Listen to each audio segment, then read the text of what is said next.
नमस्कार विद्यार्थी मित्रांनो, आज या व्हिडिओमध्ये आपण पोलीस उपनिरीक्षक मुख्य परीक्षा ची 2 पेपर असणार आहेत. या दोन्ही पेपरमध्ये असणाऱ्या कायदा या विषयाच्या संदर्भामध्ये माहिती घेणार आहोत.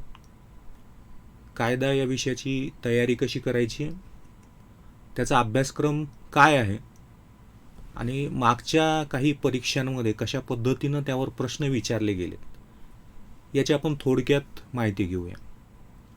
PSI मुख्य परीक्षेच्या पेपरचा विचार केला तर आपल्याला लक्षात येईल 2 पेपर या मुख्य परीक्षेमध्ये आहेत आणि कायदा हा विषय या दोनही पेपरमध्ये आपल्याला दिलेला दिसेल. एकूण 11 कायदे अभ्यासाला आहेत आणि त्यापैकी 2 कायदे पहिल्या पेपरमध्ये तर उर्वरित 9 कायदे हे दुसऱ्या पेपरमध्ये आहेत.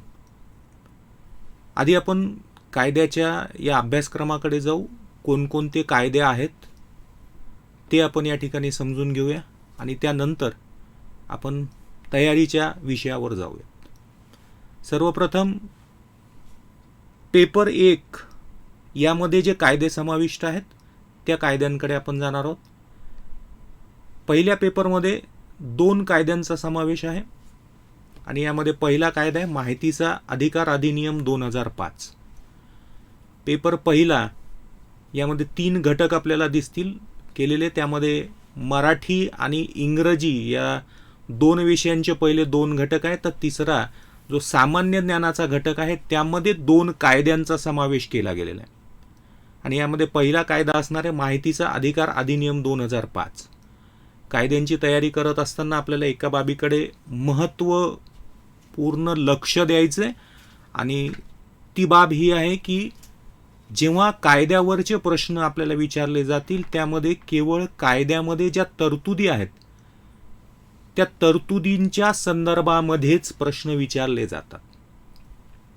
कायद्याची अंमलबजावणी किंवा त्यानंतर त्याच्याशी संबंधित असणाऱ्या ज्या इतर बाबी आहेत त्यावर प्रश्न सामान्यपणे विचारले जात नाहीत.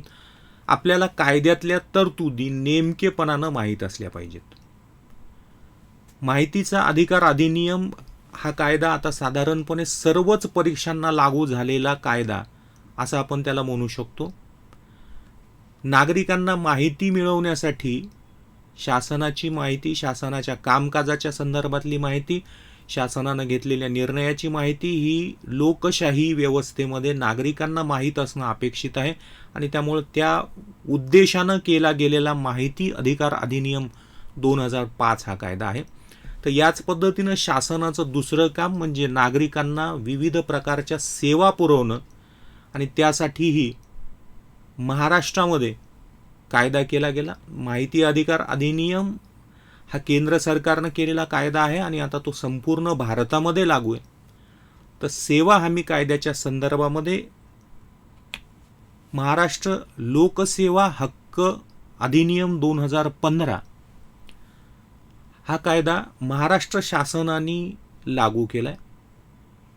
शासनाकडून लोकांना दिल्या जाणाऱ्या ज्या सेवा आहेत या सेवा कशा पद्धतीनं दिल्या पाहिजेत आणि त्या संदर्भातले काही अधिकार त्या त्या पात्र व्यक्तींना दिले गेलेले आहेत. ज्या व्यक्ती अशा सेवा घेण्यासाठी कायदेशीररित्या असेल किंवा इतर जे काही नियम त्या संदर्भामध्ये असतील त्यांनी जे पात्र आहेत त्या व्यक्तींना ही माहिती मिळवण्याचा अधिकार, सेवा मिळवण्याचा अधिकार महाराष्ट्र लोकसेवा हक्क अधिनियम 2015 ने दिला. हे 2 कायदे सामान्य कायदे अशा अर्थानं आपण या ठिकाणी घेऊया जे पेपर 1चा भाग आहेत. पेपर 2 मध्ये मात्र आता PSI जो आपण मुख्यतः पोलीस विभाग आहे आणि पोलीस विभाग म्हणजे त्यांचा सर्वात जास्त संबंध, सर्वात जास्त म्हणण्यापेक्षा पूर्णपणे त्यांचा संबंध फौजदारी विभागाशी, फौजदारी प्रकरणांशी येतो आणि त्यामुळं असे काही कायदे पुढच्या विभागामध्ये आपल्याला दिसतील. पेपर 1 मध्ये हे 2 कायदे आणि यानंतर आपण जाणार आहोत पेपर 2 कडे. पेपर 2 हा विषय मुख्यतः आता फक्त पोलीस उपनिरीक्षक या घटकासाठी असणारा अभ्यासक्रम आपल्याला इथं दिसेल. आणि त्यामुळेच या ठिकाणी कायद्यांना जास्त महत्त्व आहे आणि त्यामुळे अभ्यासात असणाऱ्या एकूण 11 कायद्यांपैकी 9 कायदे या पेपर 2 मध्ये समाविष्ट आहेत. कोणकोणते कायदे आहेत यामध्ये समाविष्ट केलेले आणि कसे आहेत हे आपण समजून घेऊया. सर्वप्रथम आपल्याला लक्षात येईल या ठिकाणी सुद्धा विषयांचे अभ्यासक्रमाचे वेगवेगळे घटक, अंतर्गत घटक दिले गेलेले आहेत. यामध्ये सामान्य ज्ञानाचा पहिला जो घटक आहे त्यामध्ये इतिहास, भूगोल, राज्यघटना यासारखे विषय आहेत, अर्थशास्त्र आहे आणि यानंतरचा महत्त्वाचा विषय मानवी हक्क असा आहे.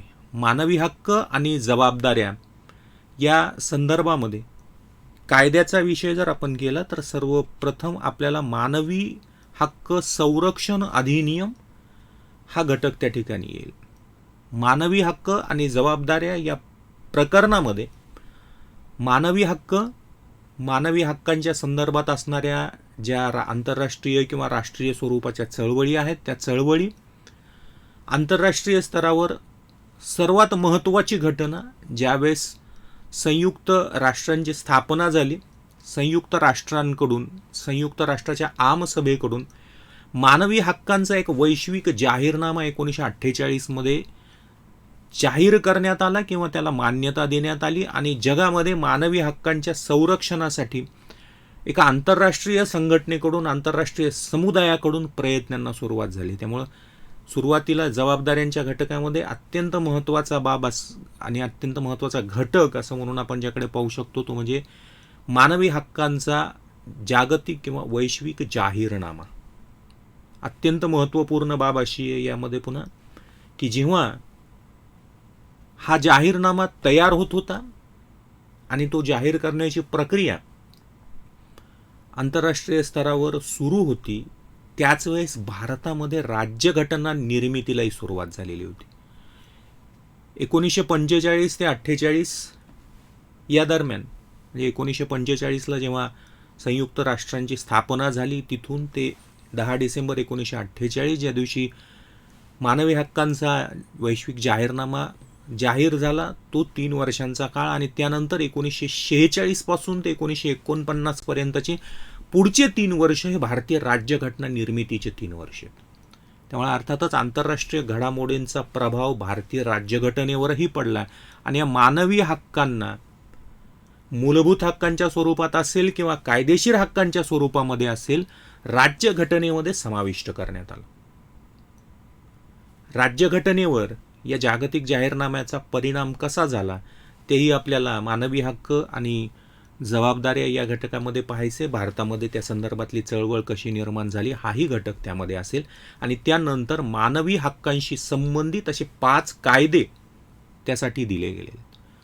जाहीरनामा प्रसिद्ध झाल्याच्या नंतर काही करार मानवी हक्कांच्या संदर्भामध्ये UN मध्ये करण्यात आले आणि त्या कराराचा परिणाम म्हणून 1993 मध्ये मानवी हक्क संरक्षण अधिनियम हा कायदा आला. वास्तवामध्ये जेव्हा मानवी हक्कांचं संरक्षण या संदर्भामध्ये एखादी यंत्रणा निर्माण करण्याचा प्रश्न होता तर भारतामध्ये असणारी स्वतंत्र न्याय व्यवस्था आणि भारतामधली संपूर्ण न्याय प्रणाली ही याचं संरक्षण करण्यासाठी उपलब्ध होती. तरीही आंतरराष्ट्रीय स्तरावर यासाठी स्वतंत्र आयोग निर्माण करून मानवी हक्कांच्या संरक्षणाची जबाबदारी या मानवी हक्क आयोगावर टाकण्यात यावी अशा प्रकारचा एक करार करण्यात आला होता. त्या संदर्भात एक मॉड्यूल लॉ, एक आदर्शाचा कायदा संयुक्त राष्ट्रसंघाने दिला होता आणि त्याच्या आधारावरच मानवी हक्क संरक्षण अधिनियम 1993 हा कायदा भारतामध्ये आणला गेला. मानवी हक्कांच्या संदर्भामध्ये मानवी हक्क संरक्षणाची संपूर्ण यंत्रणा आपल्याला या कायद्यामध्ये दिलेली दिसेल. मानवी हक्क संरक्षण अधिनियमाच्या नंतर आता आणखी 4 कायदे आपल्याला मानवी हक्कांमध्ये पाहायचे. त्यामध्ये सुद्धा आपल्याला 2 घटक करता येतील. यामध्ये साधारणपणे मानवी हक्कांचं संरक्षण करत असताना जे दुर्बल घटक आहेत त्या दुर्बल घटकांचं संरक्षण केलं जातं आणि अशाच 2 दुर्बल घटकांच्या संदर्भामध्ये पुढचे 4 कायदे आपल्याला घेतलेले दिसतील. यातला पहिला घटक आहे दलित किंवा असा मागासवर्ग ज्यांच्या अधिकारांचं हनन मोठ्या प्रमाणामध्ये करण्यात आलेलं आहे. या वर्गाला संरक्षण पुरवण्यासाठी भारत सरकारने स्वातंत्र्यानंतर केलेला पहिला महत्त्वाचा कायदा आहे तो म्हणजे नागरी हक्क संरक्षण अधिनियम 1955. भारतीय राज्यघटनेच्या कलम 17 मध्ये अस्पृश्यता निवारणाच्या संदर्भामध्ये तरतूद करण्यात आली. भारतामधून सर्व प्रकारची अस्पृश्यता संपुष्टात आली पाहिजे आणि संपुष्टात आणण्यासाठी जी तरतूद भारतीय राज्यघटनेमध्ये कलम 17 मध्ये केली गेली होती त्याच्याच आधारावर नागरी हक्क संरक्षण अधिनियम 1955 संमत केला गेला. भारतीय संसदेनं तो 1955 मध्ये कायदा केला आणि तो आपल्या देशामध्ये लागू केला गेला. अस्पृश्यता निवारण हे या ठिकाणी या कायद्याचं महत्त्वाचं वैशिष्ट्य किंवा उद्देश आहे. अस्पृश्यता निवारणाच्या संदर्भामध्ये भारतामध्ये कोणत्याही स्वरूपामध्ये अस्पृश्यता पाळली जाणार नाही आणि अशी जर अस्पृश्यता पाळली जात असेल तर ती पाळणाऱ्यांना किंवा तशा प्रकारचे सामाजिक अथवा धार्मिक निर्बंध लादणाऱ्या व्यक्तींना शिक्षेची तरतूद या कायद्यामध्ये करण्यात आलेली. दलित किंवा मागासवर्गीयांच्या संदर्भामध्ये पाहत असताना आणखी एक दुसरा महत्त्वाचा कायदा आपल्याला या ठिकाणी दिसेल जो या नंतरच्या काही घटनांचा परिणाम म्हणून आपल्याला दिसेल. त्यामध्ये अनुसूचित जाती आणि अनुसूचित जमाती अत्याचार प्रतिबंध अधिनियम 1989.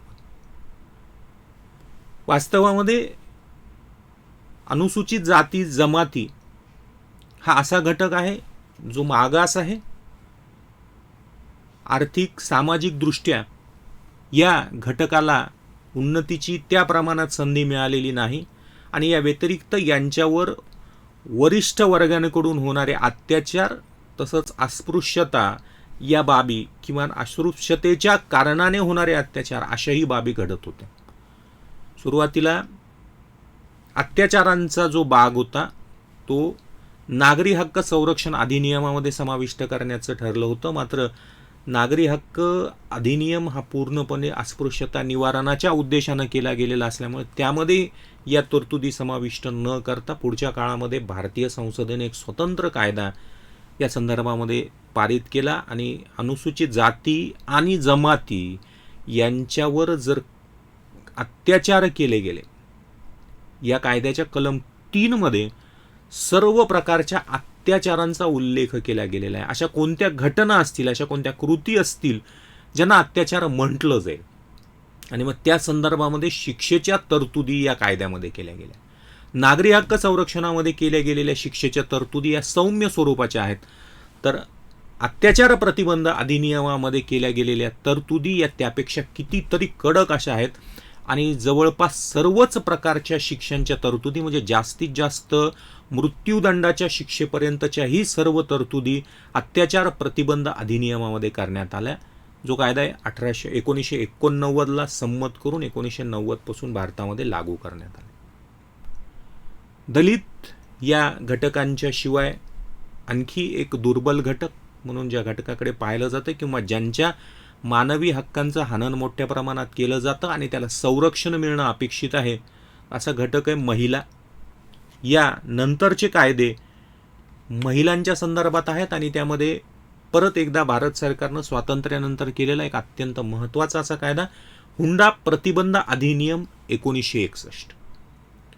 हुंडा प्रतिबंध अधिनियम हुंडा ही जी विवाहाशी संबंधित असणारी एक कुप्रथा भारतामध्ये होती आहे त्या कुप्रथेवर नियंत्रण मिळवण्यासाठी किंवा त्याचे जे काही वाईट दुष्परिणाम होते ते कमी करण्यासाठी अथवा ते नाहीसे करण्यासाठी म्हणून हा कायदा संमत केला गेला आणि हुंडा ही प्रथा समाजातून नष्ट व्हावी किंवा हुंडा आणि त्यामधून येणाऱ्या जे अनेक अशा दुष्परिणाम करणाऱ्या बाबी होत्या हुंडा दिला किंवा न दिला तरीही पुन्हा हुंडा या घटकासाठी हुंडा मिळवण्यासाठी महिलांवर केले जाणारे अत्याचार त्याची सतत केली जाणारी मागणी आणि त्यामुळं त्या महिलेच्या घरच्या लोकांनाही होणारा त्रास पुढे हुंडाबळीपर्यंत जाणाऱ्या घटना अशा सगळ्या बाबींचा जर विचार केला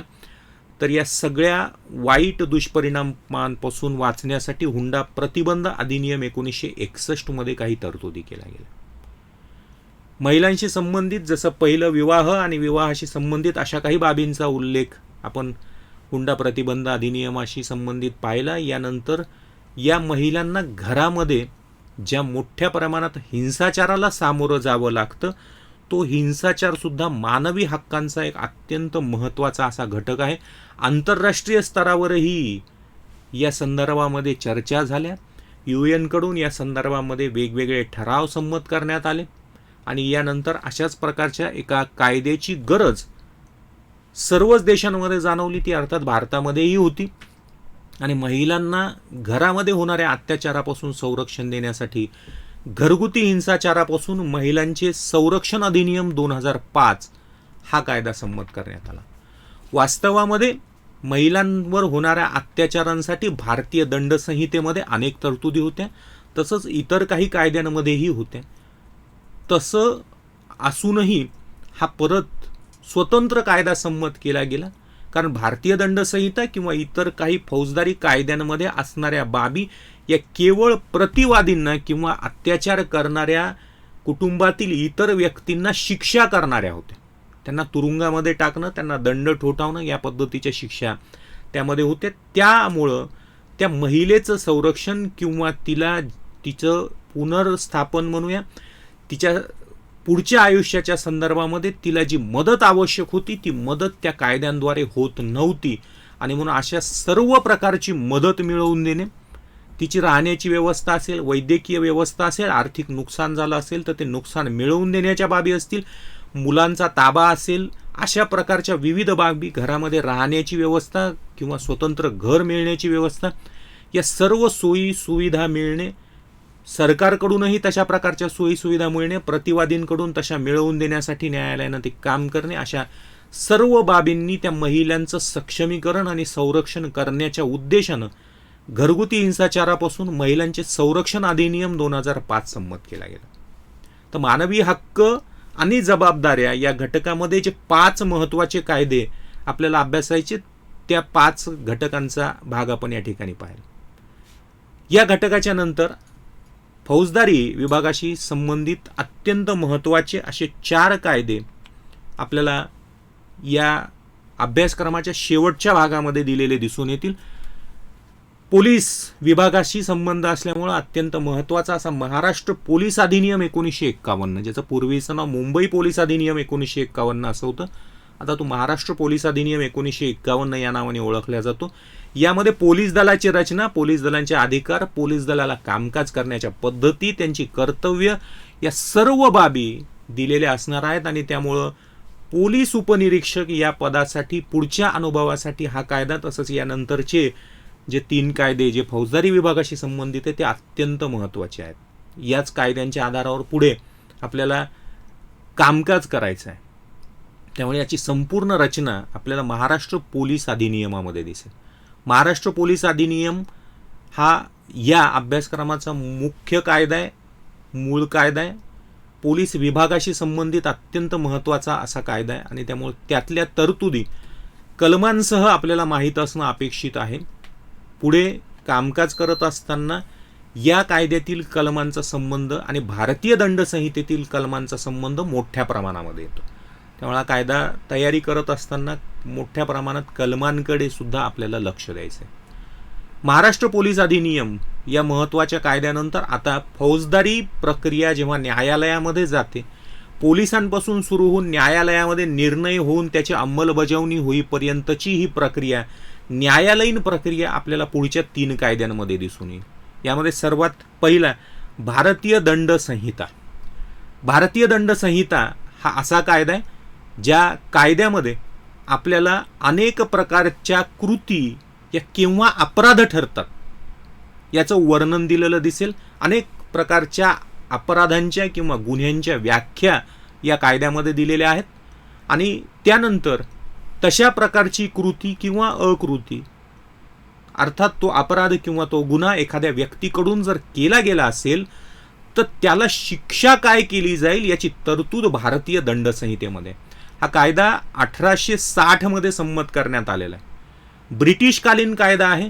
ब्रिटिशांनी 1857 मध्ये जो भारतामध्ये उठाव झाला, याच्यानंतर भारतामधल्या अनेक लोकांना तुरुंगामध्ये डांबलं होतं आणि त्यांच्या विरोधामध्ये कशा पद्धतीनं शिक्षेच्या तरतुदींची अंमलबजावणी करावी यासाठी हा कायदा 1860 मध्ये संमत करून त्यानंतर लागू केला गेला. वास्तवामध्ये याची सुरुवात किंवा प्रक्रिया भारतामध्ये सर्वप्रथम स्थापन केल्या गेलेला पहिल्या कायदा आयोगानं 1838 मध्येच केलेली होती. याची शिफारस 1838 मध्ये लॉर्ड मेकॉले याच्या अध्यक्षतेखाली असणाऱ्या पहिल्या कायदा आयोगानं केलेली होती. पण 1857च्या उठावानंतर अत्यंत आवश्यकता भासल्यामुळे हा कायदा 1860 मध्ये ब्रिटिशांकडून भारतात लागू केला गेला होता. स्वातंत्र्यानंतर भारत सरकारने यामधल्या अनेक तरतुदी बदलल्या, त्यामध्ये दुरुस्त्या केल्या गेल्या आणि भारतीय दंड संहिता ही भारतासाठी लागू आहे. हा कायदा फौजदारी कायद्यांमध्ये सर्वात महत्त्वाचा असा ठरावा, कारण यामध्ये जवळपास सर्वच प्रकारच्या अपराधांचं वर्णन आणि त्यासाठी शिक्षेच्या तरतुदी केलेल्या आपल्याला दिसतील. त्यामुळे फौजदारी कायद्यांमध्ये दंड संहिता ही भारतातला सर्वात मोठा कायदा आहे. अशा अपराधांच्या संदर्भामध्ये अपराध आणि त्याची शिक्षा याच्या तरतुदी झाल्याच्या नंतर याची प्रक्रिया, अपराध घडला की आता पोलिसांना हालचाल करायची आहे, पोलिसांनी व्यक्तींना अटक करायचे, न्यायालयाच्या समोर न्यायचे, त्याच्यासमोर गुन्हा सिद्ध करायचा आहे आणि त्याची शिक्षेची तरतूद करायची. ही प्रक्रिया आपल्याला पुढच्या भागामध्ये म्हणजे फौजदारी प्रक्रिया संहिता 1973 मध्ये दिसेल. क्रिमिनल प्रोसिजर, न्यायालयामध्ये एखादा फौजदारी खटला आणला गेला, एखाद्या व्यक्तीनं कोणताही भारतीय दंड संहितेतील किंवा इतर कायद्यामधील अपराध केला आहे असा त्या व्यक्तीवर जर आरोप ठेवला गेला असेल, तो आरोप पोलिसांकडून, राज्य शासनाकडून ठेवलेला असेल, एखाद्या व्यक्तीकडून व्यक्तिगतरित्या ठेवलेला असेल, तर तो न्यायालयाच्या समोर सिद्ध करणे आणि त्यानंतर त्या व्यक्तीला शिक्षा ठोठावणे, त्या शिक्षेची अंमलबजावणी करण्यापर्यंतची संपूर्ण प्रक्रिया हे फौजदारी प्रक्रिया संहिता या कायद्यामध्ये आपल्याला दिसून येईल.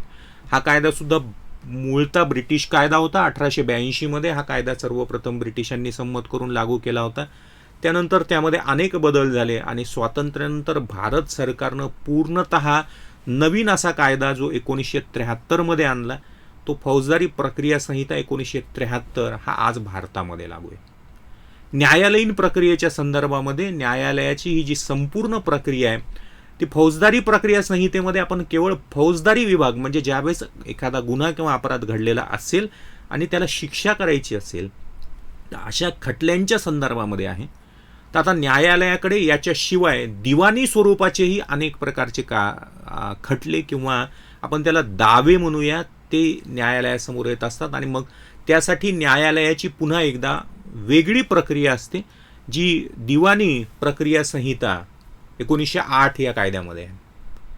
दिवाणी प्रक्रिया संहिता हा फौजदारी विभागासाठी अभ्यासाचा विषय नाही, त्यामुळे आपल्या अभ्यासक्रमामध्ये समाविष्ट नाही. मात्र हे दोन कायदे जे वेगवेगळे आहेत याची न्यायालयामध्ये जेव्हा साक्ष आणि पुरावा या दोन स्वरूपामधली प्रक्रिया असेल ती प्रक्रिया सारखीच आहे. न्यायालयासमोर एखादा अपराध जर सिद्ध करायचा असेल तर तो दोन प्रकारे सिद्ध करता येतो. एक तर त्या अपराधाचा कोणताही भौतिक पुरावा आणून, आणि जर अशा प्रकारचा भौतिक पुरावा वस्तूंच्या स्वरूपामध्ये पुरावा उपलब्ध नसेल तर त्यावेळेस कोणत्याही व्यक्तीची साक्ष आणून आपण ती बाब न्यायालयासमोर सिद्ध करत असतो. आता जसा एखादा अपराध या दोन बाबींनी आपण सिद्ध करतो, साक्ष आणि पुरावा या दोन घटकांच्या आधारे, तसंच आपला एखादा मालमत्तेचा दावा असेल किंवा इतर कोणत्याही स्वरूपाचा दिवाणी स्वरूपाचा दावा असेल, हा दावा सिद्ध करायला सुद्धा आपल्याला त्या ठिकाणी याच दोन बाबी न्यायालयाच्या समोर आणाव्या लागतात, ज्यामध्ये एकतर अनेक व्यक्तींच्या साक्ष असतील किंवा वेगवेगळे कागदोपत्री किंवा वस्तूंचे भौतिक स्वरूपातले पुरावे असतील जे आपण न्यायालयासमोर हजर करत असतो. या घटकांच्या संदर्भातला पुरावा आणि साक्ष हा भाग सारखाच असल्यामुळे दोन्हीही कायद्यांमध्ये तो रिपीट होऊ नये, परत दिला जाऊ नये, त्यामुळे तो कायदा स्वतंत्र केला गेला. आणि त्यामुळे फौजदारी प्रक्रियेच्या संदर्भामध्ये आता या नंतरचा महत्त्वाचा घटक आणि अर्थात अभ्यासक्रमातला शेवटचा कायदा भारतीय साक्षी पुरावा अधिनियम 1872. कोणताही खटला, कोणताही अपराध गुन्हा एखाद्या व्यक्तीनं केलाय तो कशा पद्धतीनं न्यायालयाच्या समोर सिद्ध करायचा आहे, त्याच्या सर्व तरतुदी आपल्याला भारतीय साक्षी पुरावा अधिनियमामध्ये दिसून येते. या कायद्याचं वैशिष्ट्य असं आहे की या ठिकाणी दिलेल्या साक्षी पुराव्याच्या सर्व तरतुदी या केवळ फौजदारी विभागाला लागू होतात असं नाही, तर त्या तरतुदी एकाच वेळी फौजदारी विभागाला आणि त्याचसोबत दिवाणी विभागाला सुद्धा लागू होतात.